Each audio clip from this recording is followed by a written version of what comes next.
Hey sweet people, welcome back to Arielle Bakes.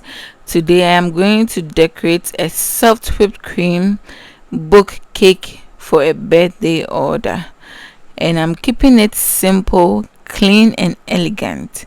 If you love a smooth finish and delicate piping, this one's for you.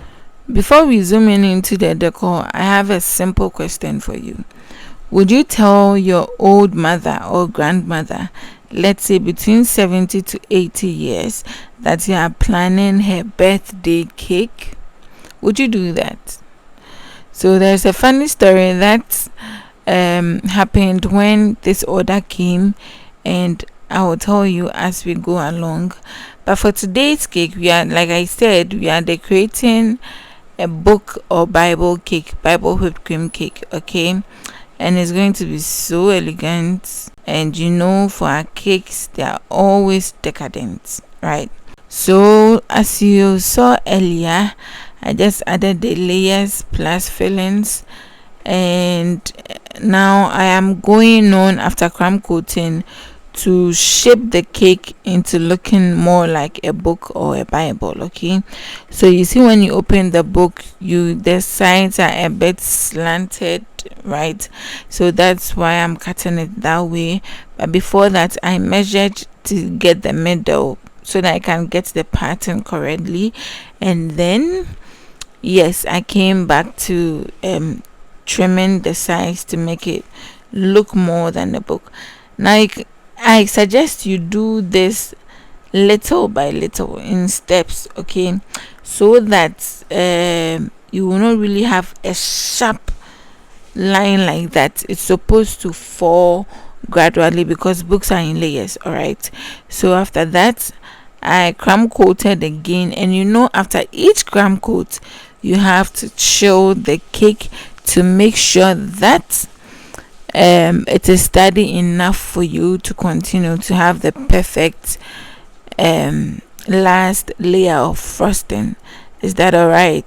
So to our story, a lady in church recommended me to someone. Okay, she makes very very nice local drinks, and so when they came for the order and then they wanted someone to make the cake, she said, oh, I know someone who makes very very delicious cakes, so this her number, contact her.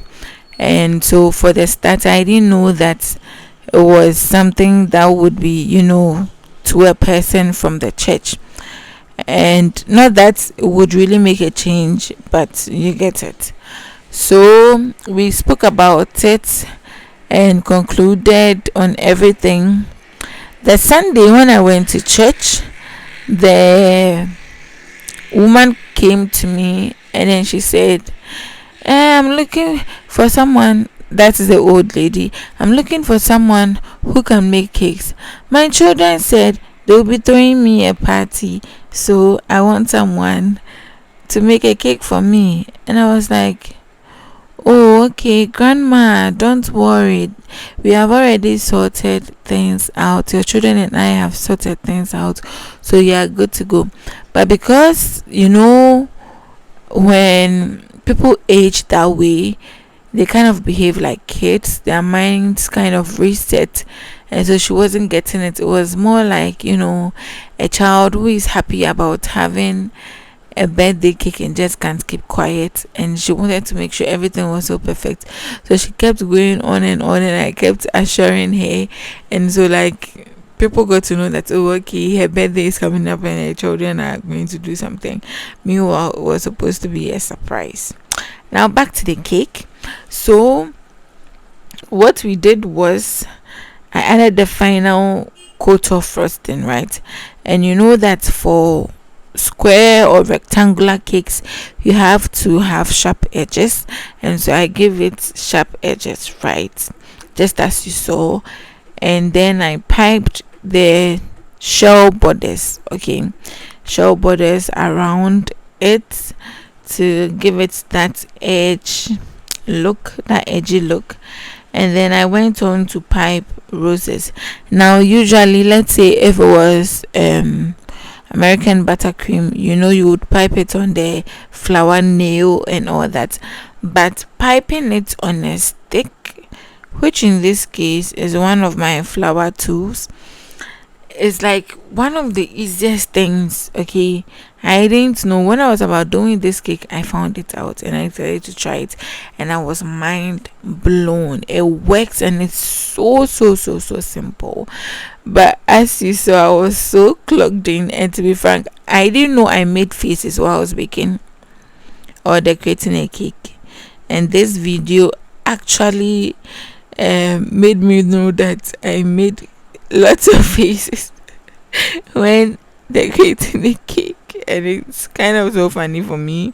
So after the roses, I went on to pipe some more flowers. But you see, with this particular one that I'm piping now, when I was done, I wasn't too happy with it, so I took it off, and then I added some roses from the Russian piping tips. Yes. And you know, sometimes when you use too many colors, it takes away the beauty. And this was just white and pink. Yes, same shade of pink. And you know, look at the details that I gave it. And after that, I piped some white leaves on it. So back to the story. The following Sunday, the old lady came again to ask, and now everybody got to know that it was, her birthday was coming the following weekend. She started telling people, oh, my children said my birthday is coming, so wear white and come. Okay, wear white dress and come. And so that brings me to my question: if you were planning a surprise for your old mother, would you let her know, considering this kind of story? Let me know in the comment section. Bye.